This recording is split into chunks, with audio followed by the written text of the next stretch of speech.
북조선 노동당 규약에서 이제 당과 국가의 관계를 보겠습니다. 인민정권기관은 당의 영도 밑에서 활동한다. 당의 국가에 대한 영도죠.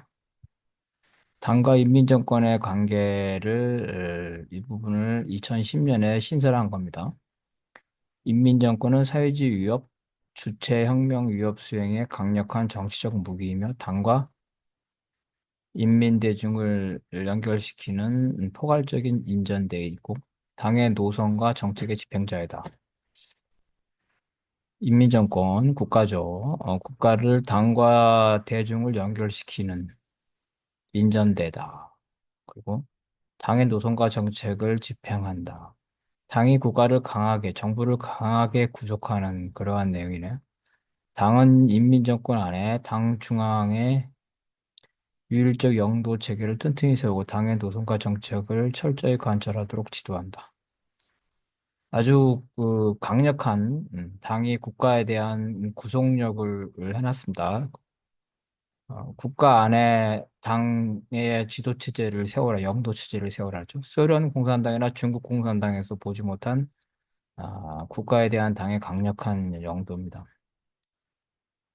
당은 인민정권이 인민 대중의 자주적 권리의 대표자이며 창조적 능력과 활동의 조력자이며 인민 생활을 책임진 호주이며 인민의 이익의 보호자로서 사명을 훌륭히 수행하며 사회에 대한 통일적 기능과 이민민주의 독재 기능을 강화하여 사회주의 제도를 옹호 고수하고 발전시키고 사회주의 건설을 다그치도록 지도한다. 그러니까 당이 국가를 지도한다는 거예요. 당이 국가를 지도하는데 국가의 역할을 제대로 하도록. 근데 국가의 역할이 뭐냐는 거죠. 그래서 국가의 역할을 이와 같이 한 겁니다. 그래서 어, 국가 역할은 주로 이제 인민민주의 독재와 사회주의 건설이다.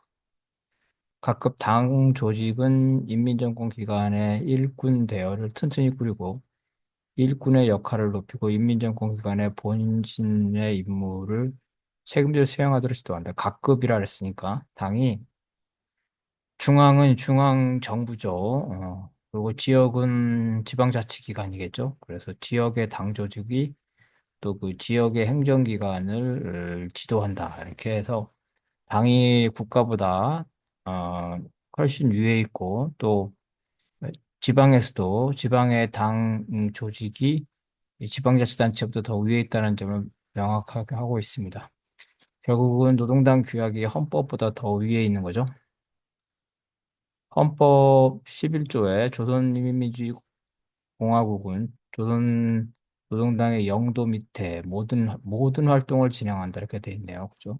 헌법에서도 당의 영도를 얘기하고 있습니다. 당 규약이 국가의 헌법보다 상위의 효력을 지닌다고 볼 수 있습니다.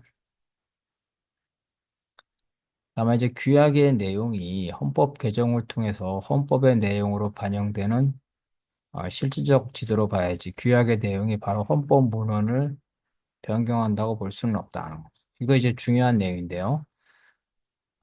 과거에는 규약이 내용이 정해진 뭐 헌법 개정이 되지 않았다 하더라도 결국은 규약이 그 헌법에 개정을 하는 그런 효과가 있었는데 이제는 그게 아니라 노동당 규약이 개정되고 나서 헌법도 거기에 따라서 개정이 된다는 거죠. 이런 형태로 됐다. 그래서 이제 조선의 어떤 법령의 순서를 보게 되면 수령의 교시 제일 높고 그다음 유일사상 10대 체계 10대 원칙, 당 규약, 헌법 그리고 각종 법률의 순서라고 전문가들 이기동이라는 사람이 그렇게 주장했다는 겁니다. 구소련의 헌법과 중국 헌법에 따르면 모든 당 기관은 헌법과 법률을 준수해야 되는 거죠. 이게 이제 사회주의 법치인데 조선에서는 헌법과 법률은 인민을 통제하지만 수령과 당은 이에 구속되지 않는다. 그래서 조선에서는 사회주의 법치가 적용되지 않는다고 보겠습니다. 김정일에 따르면 수령님의 교시는 곧 법이고 유율사상 10대 원칙 5항에 따르면 수령의 교시는 무조건 집행해야 된다. 당규약 5조 3항에 따르면 당원은 상급이 주는 어떤 과업이라도 그것이 유율사상 체계와 유율적 영도 체계에 어긋날 때는 집행을 거부할 수 있다. 그러니까 당원은 상부의 지시보다도 이런 유율사상 체계죠. 영도 체계에 따라야 된다. 실제로 당 규약의 내용이 그 수령의 교시에 따라 무시되기도 한다. 수령의 교시가 당 규약보다 더 높다는 거죠. 이를테면 1984년에 인민생활을 더욱 높일 때 대하여서 인민생활이 향상될 때까지 당대회를 열지 않는 것이 당의 확고한 의지다. 그죠? 당 규약상 당대회를 열어야 되는데 당대회를 열지 않는다.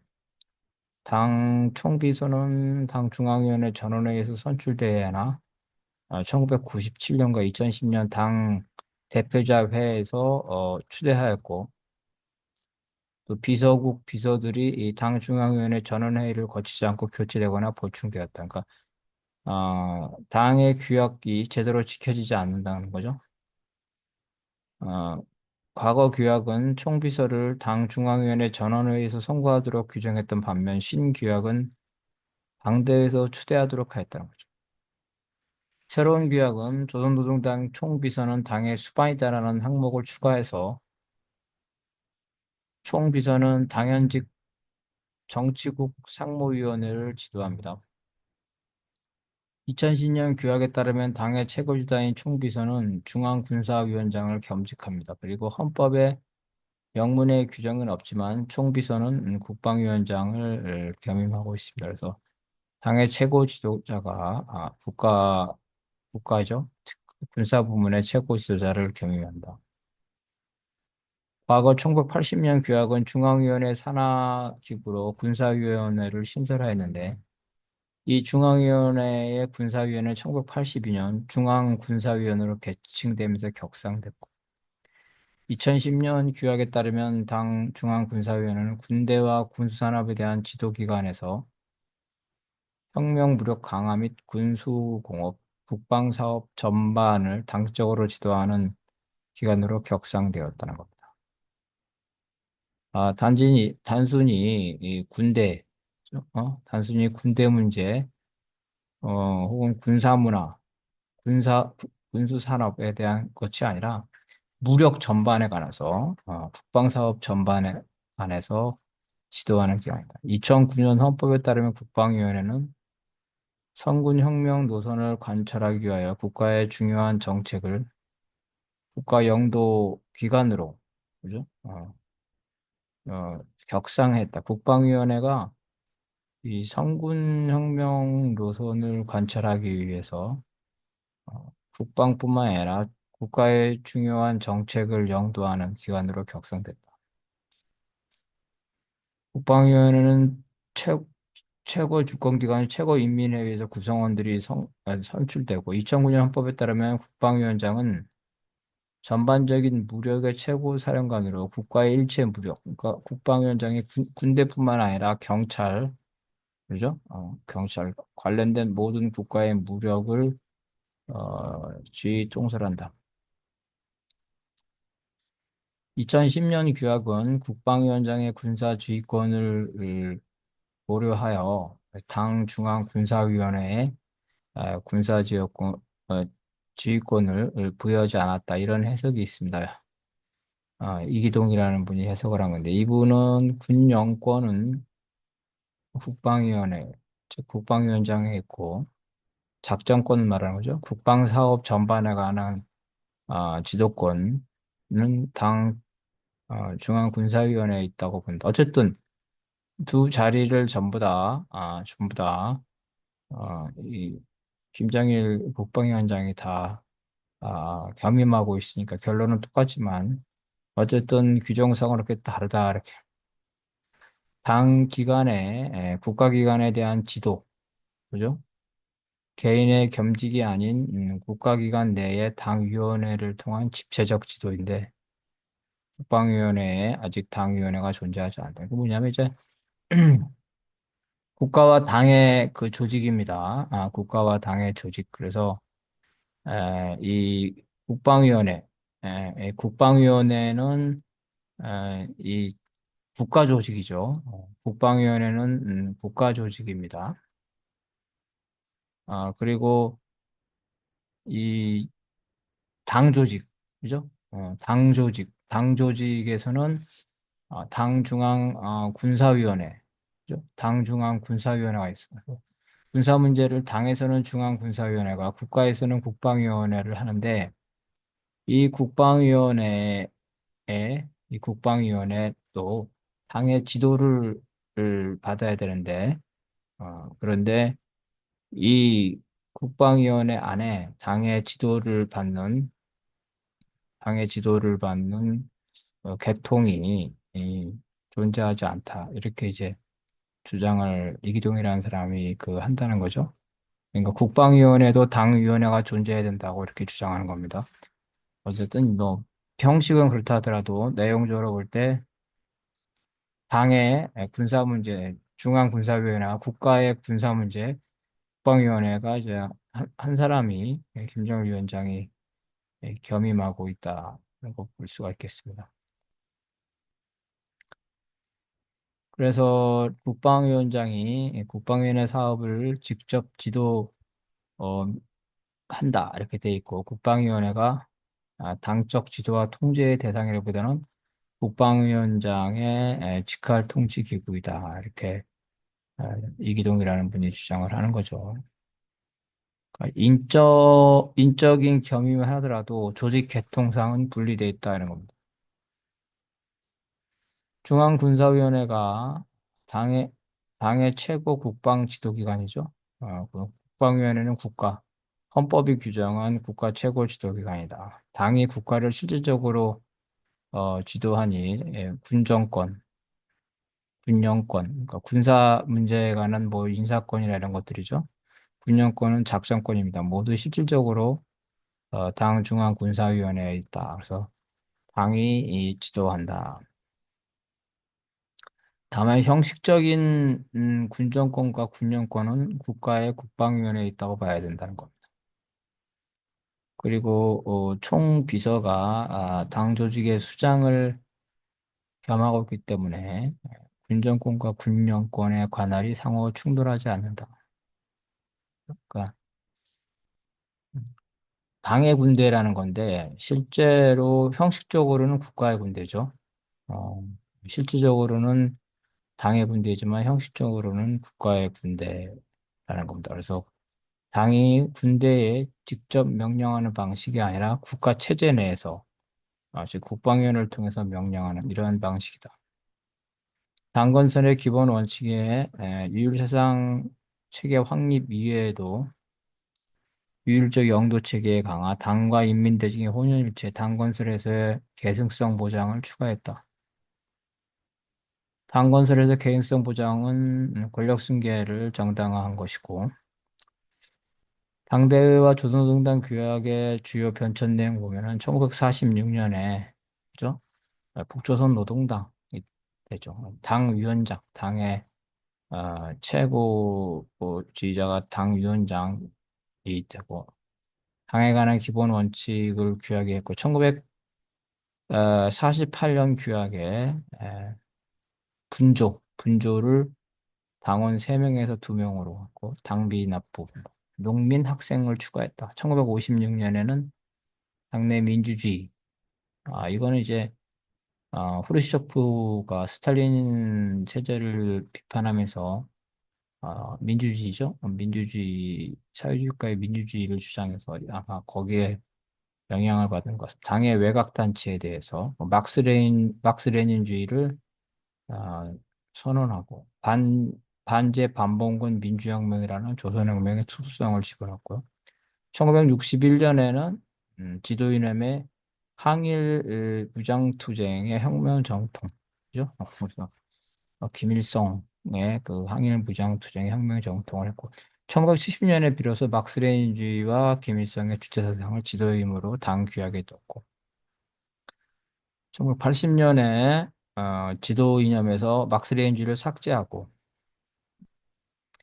그다음 1980년에 민족해방 인민민주주의입니다. 이 민족해방 인민민주 NLPDR은 사회주의 혁명의 일반적인 겁니다. 근데 뒤에 가서 인민을 빼죠. 민족해방 민주주의 혁명.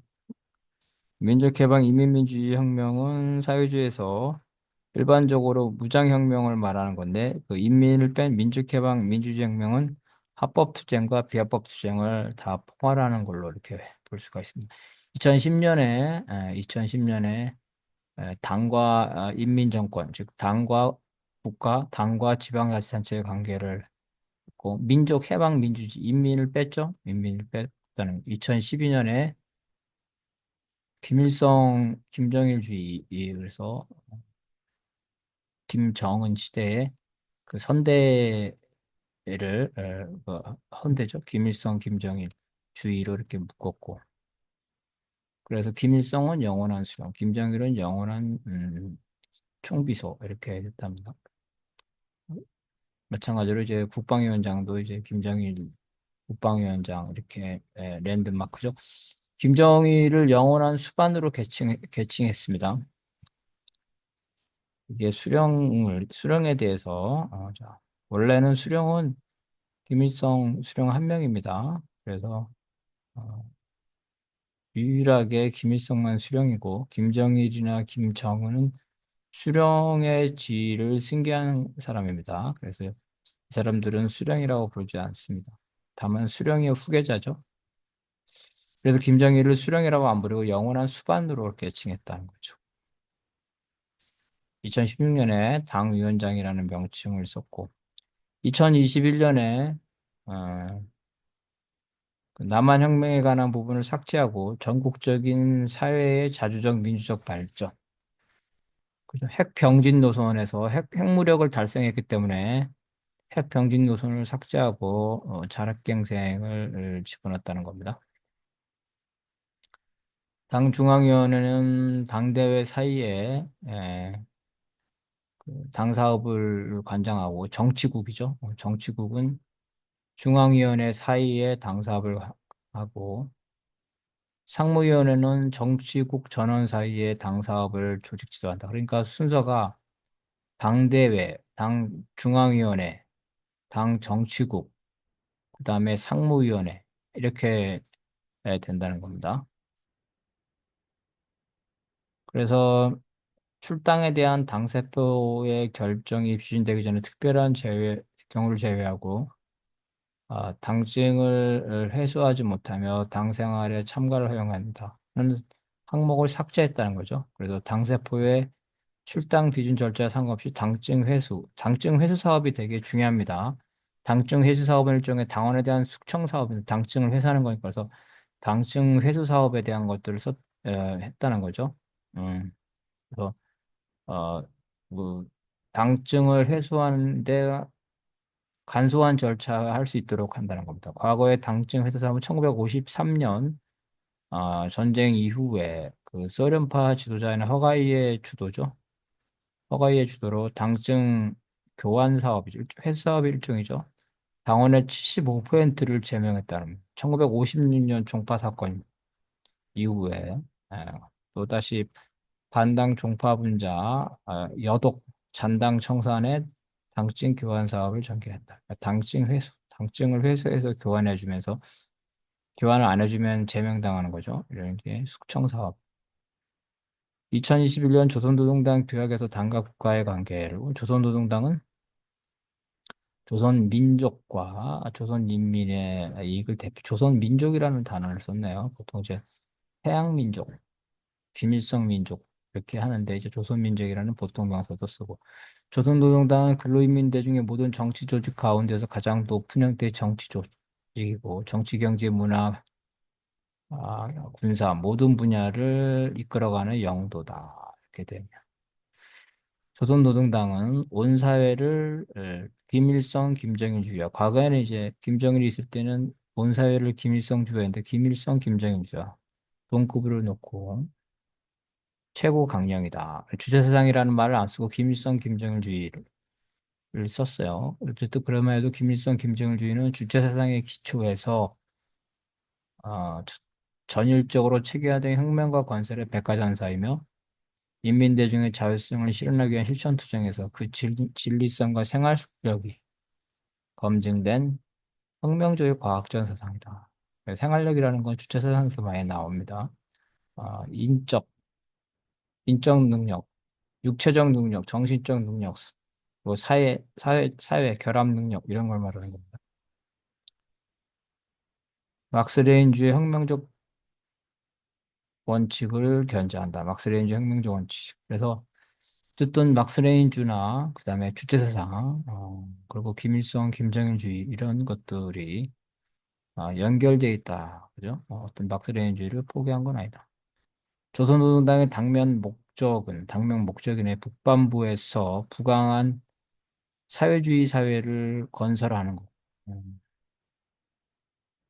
북쪽에서는 사회주의 건설이고 전국적 범위에서는 사회주의의 자주적인 민주적인 발전을 실현한다. 민주적인 발전. 최고 목적은 인민의 이상이 완전히 실현된 공산주의 사회다. 이 전국은 이제 남쪽까지 포함해죠. 그 남쪽에서도 이 사회주의라고 선언하지 않고 사회의 자주적이고 민주적인 발전을 실현하는 데 있다. 이렇게 표현하고 있네요. 그죠? 북쪽에서는 당연히 사회주의 공산주의로 나가는 거고 전국적 측면에서는 어, 직접적인 사회주의보다는 사회의 자주적이고 민주적인 발전을 실현하는 데 더 완화되게 표현하고 있습니다.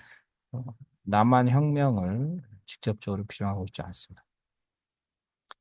조선노동당은 인민정권을 강화하고 사상, 기술, 문화 3대 혁명을 힘있게 다그치는 것을 사회주의 건설의 총노선으로 틀어주고 나간다. 조선노동당은 공화국 무력을 정치, 사상적으로, 군사, 기술적으로 부단히 강화하고 자립적 국방공을 발전시켜 나라의 방위력을 끊임없이 다져나간다. 이런 건 이제 일반적인 것입니다. 그래서 2021년 조선노동당 규약에서 가장 특징이 여러 가지 특징이 있는데 그중에 남쪽과 관련돼서 남에 대한 혁명, 남의 혁명을 지도한다는 이러한 문구죠. 이러한 것들, 남의 혁명을 지원한다. 이러한 것들이 삭제됐다. 아, 보고 거기에 따라서 최근에 보다시피 이 통일 문헌도 삭제되고 남에 대한 통일 사업이라든가 혁명 사업 자체가 이제 삭제 관련된 단체도 다 해산하고 폐지하는 그런 특징을 보여주고 있습니다.